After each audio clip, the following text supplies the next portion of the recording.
Some motels remember and they don't forgive.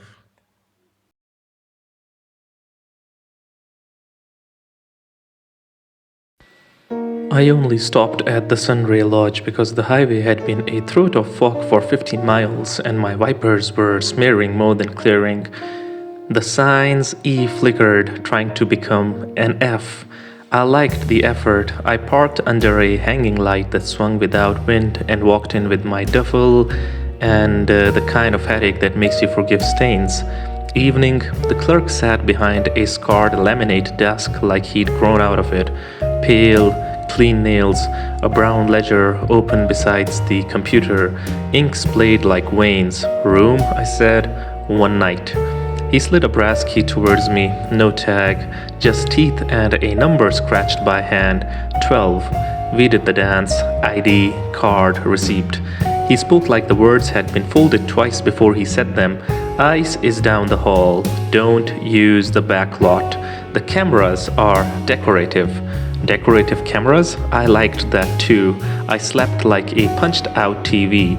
In the morning, the truck engines were idling outside with bird sounds. I woke to the smell of earth like a shovel had remembered me. My shoes were by the door, damp soles, and there was grit in the sheets as if I dragged the parking lot with me. I gathered my things and went to return the key. There was a woman at the desk now.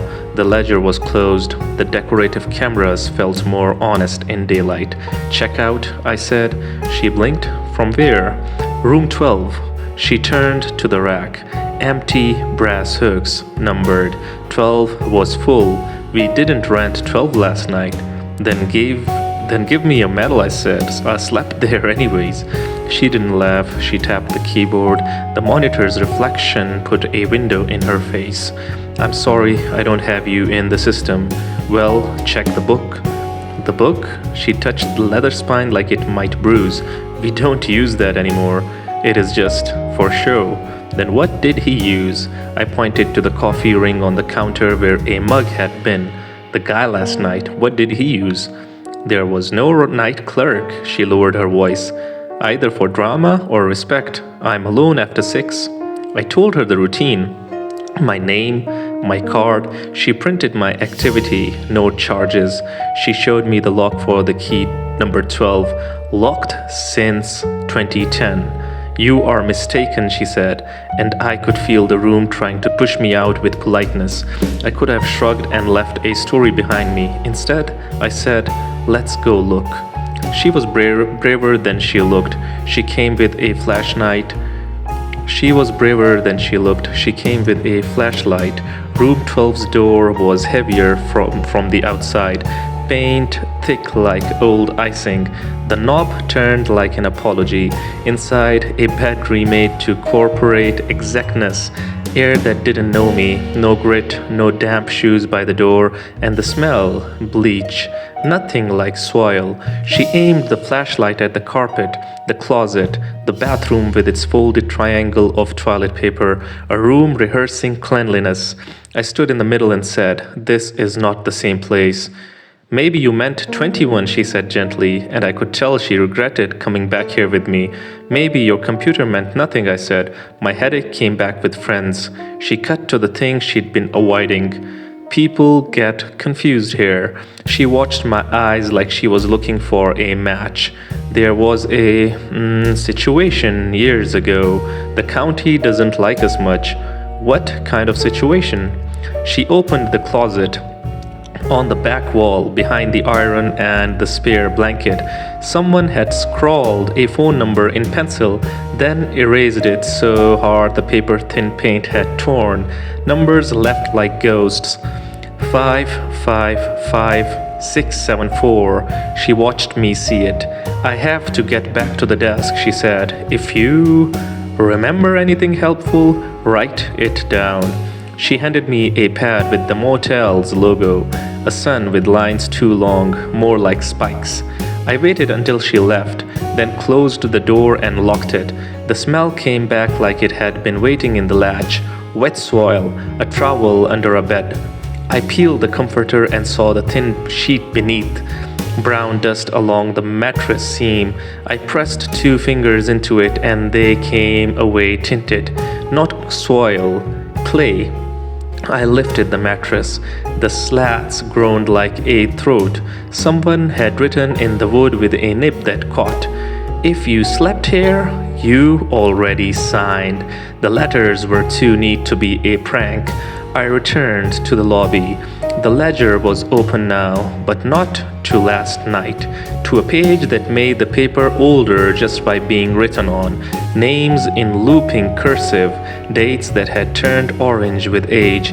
I scanned for mine like you do in a yearbook when you are not sure you graduated.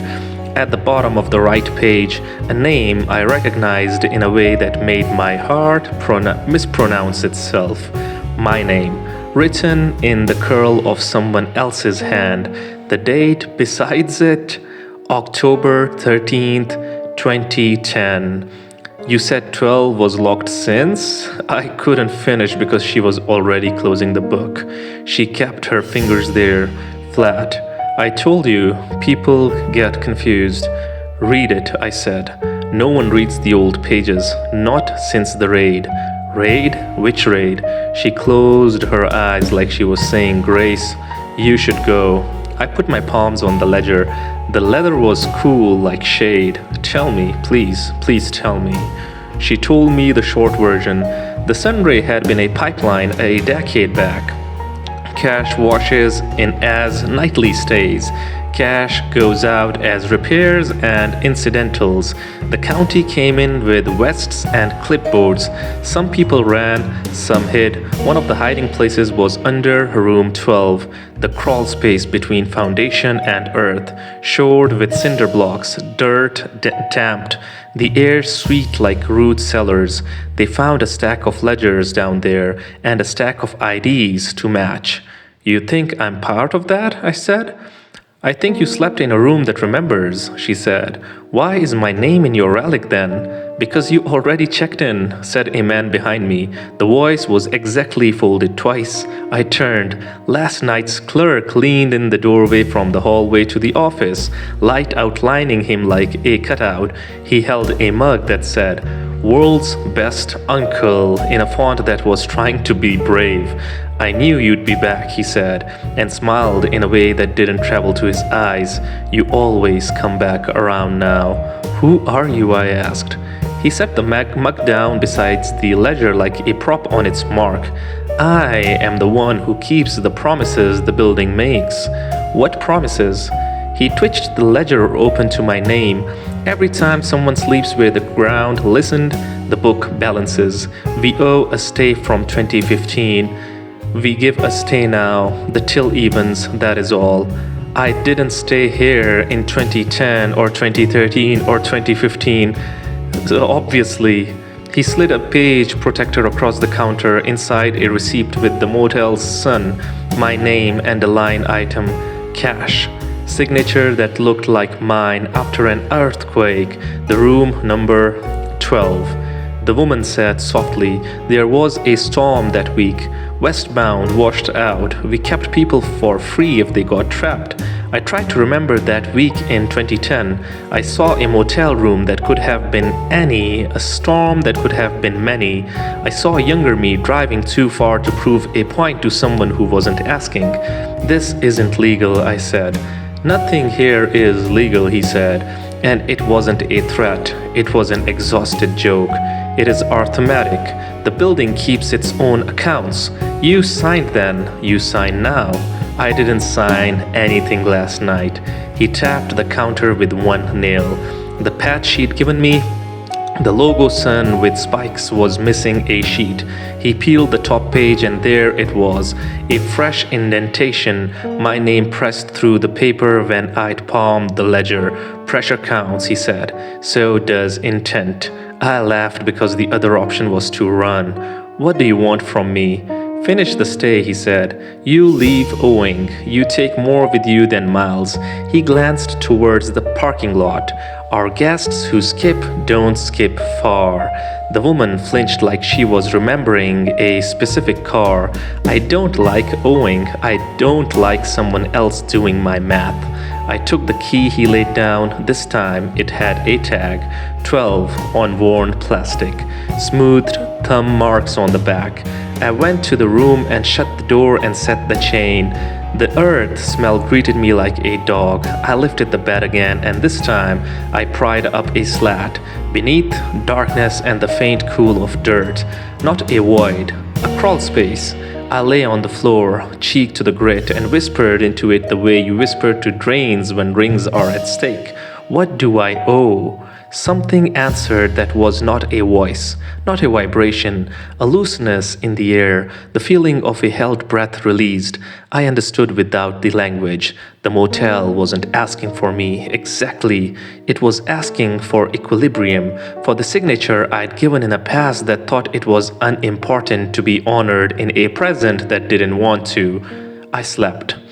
Dreams were practical. Me at a counter counting bills, me tracing my name in a guest book, me putting a pocket full of receipts in a glove compartment already full of maps that led to the same town by different roads. When I woke, the room smelled like air again. The grit had retreated into lines where the baseboard met the carpet. The key had grown heavier in my hand as if it had learned something. I returned to the desk as dawn painted the parking lot with mustard. He was there again, the folded voice clerk, mug steaming something sweet. Your balance is 0, he said. We appreciate your business. I didn't pay, I said. You stayed, he said. Sometimes that is all the book wants. I slid the key across, and if I hadn't, he looked past me at the back lot, at the decorative cameras pointed nowhere. The ground would have taken its interest. I left without a receipt. On the highway, a mile out, a sign warned of soft shoulders. I imagined pulling over, tires sinking, the road hugging my car with wet clay love, an arm around a debtor. At the end, at the county line, I checked my wallet. In the cash sleeve, I found a wrinkled paper that wasn't mine, a Sunray Lodge receipt, dated October 13th, 2010. The signature looked like mine after a storm. When I got home a week later, there was soil in the duffel's seams. I shook it out in the garden. The tomatoes did better than they ever had. I didn't keep the ledger paper. I didn't keep the key. But that smell finds me when I pass motels at night. A quiet, damp, arithmetic, calculating whether I'm even.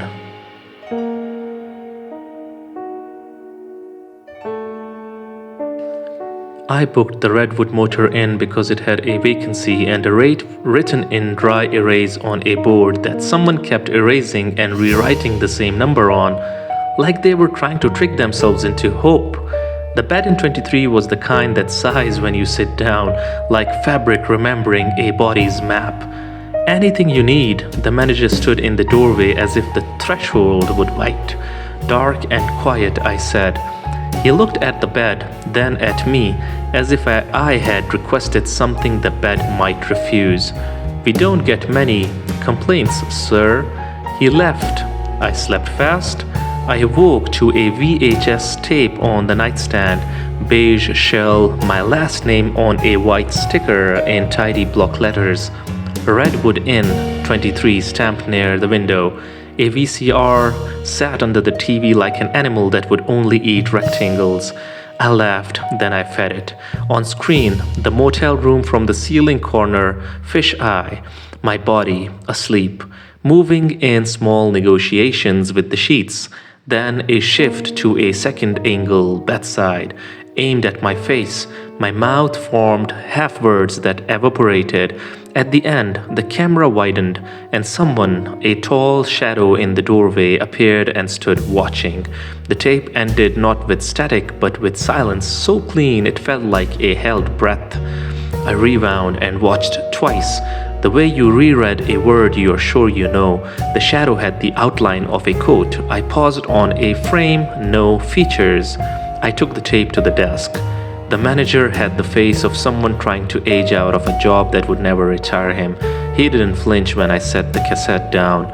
First night's always the weirdest, he said. This is illegal, I said. You can't record guests. It is not us, he said, and sounded tired of saying it again and again. It is the bed. Excuse me? He tapped the tape with a pen cap. The bed records dreams. The room obliges. Simple. We put the VCR in because people want to see. If you don't want to, don't play them. Simple as that, he shrugged. They still show up anyways. You expect me to believe this? Believe it or not, I'll bring you a trash bag for the tapes. Plural, he nodded. They come away every morning. He leaned closer, softer. Don't let them stack up. That's when it notices. What is it? I asked, but he was already looking past me to the door, where a couple came in holding each other like flotation devices. Back in 23, I tore the bed apart like a cop in a movie. Nothing in the mattress but mattress. No cameras, no holes. The room's corners were just corners. I lay down, exhausted by the effort of disproving. I told myself I would not be lured by a second tape. Morning brought a second tape, and a third, and a fourth by noon, because I'd taken an unwise nap after trying to stay awake. Each was labeled with my name and time. I watched them all like an addict.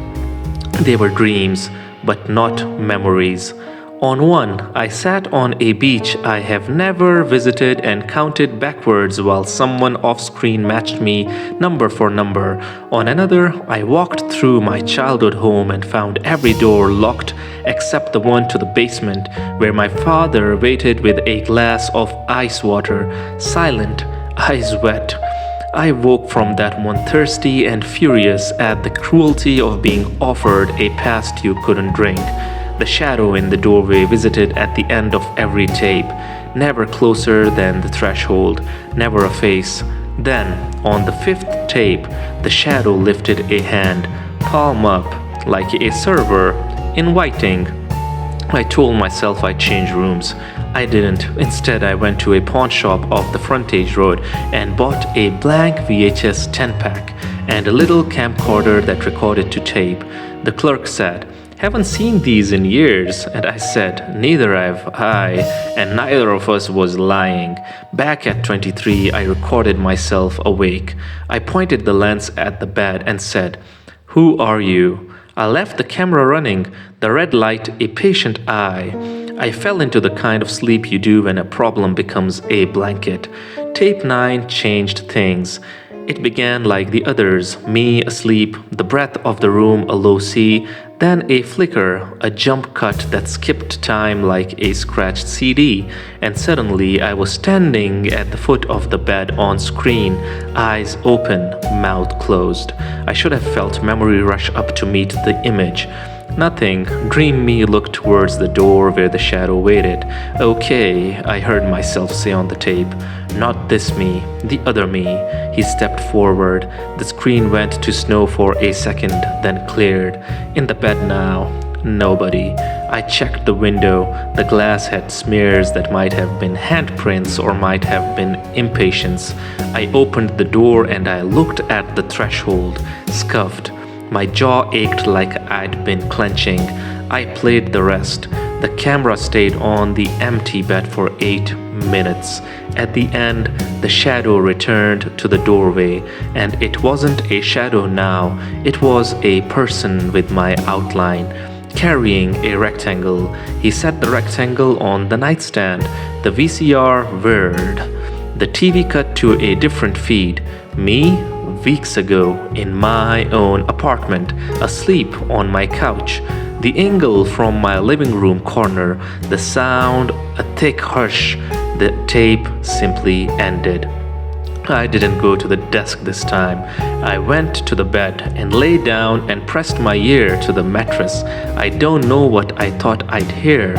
Gears, a heartbeat, but what came was a chorus of breaths, as if a dozen sleepers lay just below the quilting, exhaling through the thread. It was not spooky, it was intimate. It felt like being allowed to join a choir. "I don't want this," I told it. "I can't want this." Another tape arrived at dusk. The label had changed. My name, still but a second line now. Edit? I took the camcorder tape I'd made and copied my awake footage onto a VHS. I wrote yes on the sticker and slid it into the slot. The TV went black, then showed white text on black jittering. Not fonts, but tape had scratches forming letters. What do you want to change? I laughed in the way you don't if anyone's around. I tapped nothing. There was no keyboard, and yet the words started forming from my thinking, as if it was taking dictation from a throat I didn't have. The Thanksgiving fight. I thought, ashamed of the pettiness, the screen answered, "Done." "You can't," I said, aloud this time. The screen didn't respond. Instead, it cut to footage from that Thanksgiving in my brother's kitchen.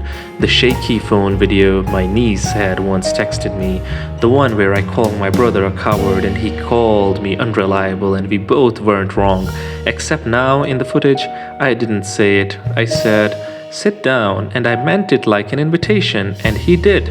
The fight collapsed into a tired grin. I called my brother. He answered on the second ring. "Hey," he said, "you okay?" "About last year." "What about it?" He sounded genuinely blank. I hung up because I couldn't breathe properly.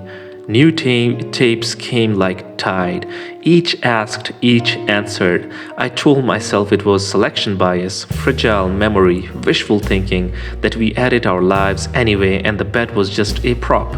But the next morning, my apartment keys had a fob I'd never seen, the logo of a job I didn't remember taking. I checked my email. The job was mine, confirmed in a thread that included a gentle negotiation I had apparently handled with grace. The shadow came closer that night. In the tape, it stood a foot inside the room. It wore a coat I owned and a posture I didn't. At the end, it turned its head, and for a frame, the silhouette showed a lack. Where a face should have been, there was tape. Magnetic ribbon stretched tight across a skull-shaped. Fluttering in a fan I felt in my own hair as wind. I unplugged the VCR. I put the tapes in the trash bag the manager had offered.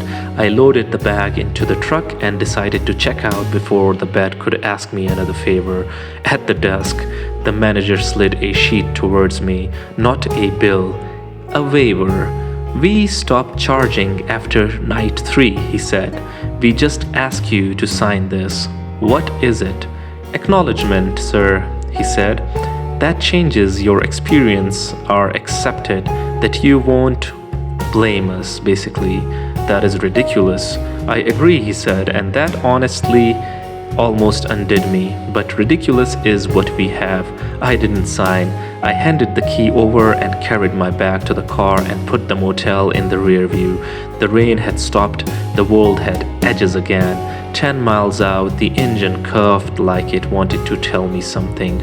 The radio cut to static, then to silence, like the end of those tapes. I pulled into a diner, hands shaking. The waitress called me by the wrong name. The credit card in my wallet matched hers. The bed had either edited more than incidents, it had accepted my yes as a general permission. I drove back. Room 23 was ready for me the way some people keep a seat warm. The bed looked no different, same. The VCR light glowed red like a wound. "No more," I told it. "We are going to undo." I fed it a blank tape and thought as hard as a person can think without breaking. Put it back. The screen wrote, "Which?" "All of it," I thought. "Everything you took." The bed answered with a new word I hated seeing in that font made from scratches. "Price?" "What do you want?" I asked. The shadow stepped into the doorway on the screen. It raised a hand, palm up, just like before, but what it held wasn't a rectangle. It was a roll of tape, the kind you wind onto a reel, brown and shimmering. It offered me the roll, and I understand the price before the screen spelled it. Memory. "Whose?" I asked. "Yours." "Which ones?" I thought hard. "Please take the fights, the shame, the pettiness. Take the night," I said the worst thing for the satisfaction of hearing it land. The screen did not answer with words. It pulsed. A heartbeat on cathode. The shadow came closer to the camera, and I saw for a frame that the tape across its face had names written along the edge in marker. First names, hundreds, none of them mine yet. I said yes. It began like a slow, merciful tide. The footage on the TV reversed. Thanksgiving returned to its ruin. My brother and I were what we had been. The job I didn't deserve receded from my inbox. My keys grew lighter. The waitress at the diner apologized for mixing me up. And then something else went. Something I hadn't offered. The memory of why I'd stopped to begin with. The reason the highway had felt like an escape. A person's name evaporated from my phone and left a blank space where a contact used to live. The ache remained, but without its owner. I yanked the tape out of the VCR. It peeled like skin. The TV went dark. The bed was just springs again. I left without telling the manager or signing his waiver. I drove until the Redwood Motor Inn was a story told at the speed limit. I say this now as someone who does not remember what I changed and what I got back. The only proof I have is a stack of blank cassettes in my closet that my hands won't throw away and a coil of magnetic tape I found in my glove compartment with my name written along the edge in a tidy block hand that is not mine. Sometimes when I lie down at night, I hear the smallest noise at the door, like a polite knock that doesn't need answering. I keep my eyes open until it stops.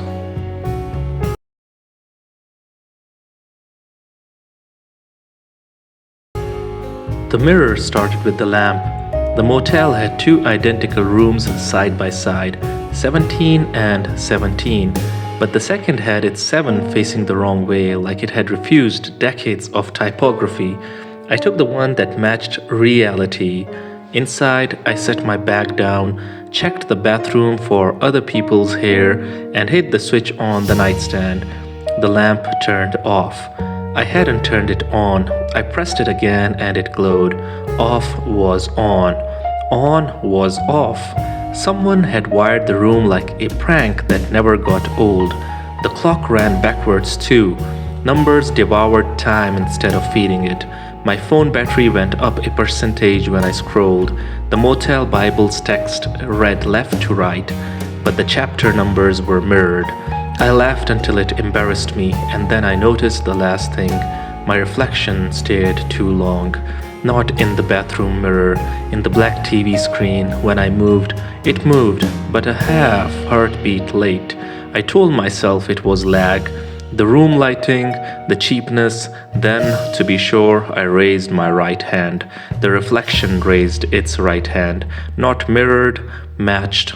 Okay, I said. Cute? I opened the door to check the number outside. The hallway didn't exist. Where there should have been threadbare carpet and a promising ice machine, there was an empty lot glowing with the thin light of a town that had given up repairing itself. The motel from the map was gone, replaced by its idea, signage without words, windows without rooms behind them. When I closed the door, the room stayed with me. I did what any modern idiot would do. I texted a friend a photo. The camera app showed my face on the screen, and behind me, the bed, and to my left, where there was only air in the real room, a second door. I turned nothing. I took another picture. The second door was there again, a pale rectangle with no handle. The photo saved to my phone with a backwards stamp. 2:31 became 13:20. I sat on the bed and watched the clock eat time. Around 3, someone knocked. The knock was reversed. That's the only way I can say it, like the sound had been sucked back into the wood. Come in, I said. The TV screen lit, not with channels, but with me from behind, seated on the bed, watching a clock. The angle was from the ceiling corner, but when I looked up, there was nothing there. The me on the screen stood and walked toward the bathroom. I stayed sitting. The me on the screen reached the mirror and did not appear in it. I get it, I said aloud to empty air. You are clever. The bathroom light was a pull chain. I pulled. The chain went up instead of down, and the light obeyed both ways. In the mirror, my face looked like mine, but the scar on my chin from 8th grade had switched sides. I touched it and felt it where it always was. The glass refused me. Hello, I said to the glass. My reflection said, finally. The voice came from the TV, not the mirror. I turned and faced my own back on the screen. The other me turned too. We met through glass. I've been waiting. The reflection said. He didn't smile. I never liked seeing my mouth on someone else. For what? I asked. For you to admit you took the wrong room. I took the only room. Not tonight, he said. He glanced toward the bathroom. There are 2 11s and 2 12s here. 2 yous, 2 me's. We balance things. We are the balancers. I laughed. You sound like a clerk I once knew. He tilted his head, listening to a memory I should have. Different place, different arithmetic. He gestured to the backward clock. This one is cause and effect.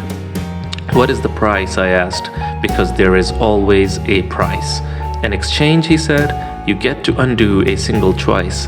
I get to make one of yours for you. Who are you? Your opposite number, he said. Not evil twin, not soap opera. I come from where your left is right, but also where your yes is no. We keep the books on momentum.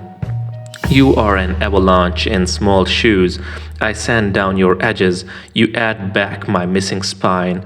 I sat on the toilet lid like it was a chair anyone should sit on. I don't want to be sanded. That's why you are here, he said. He looked tired, which is the first time I have ever truly believed someone was me.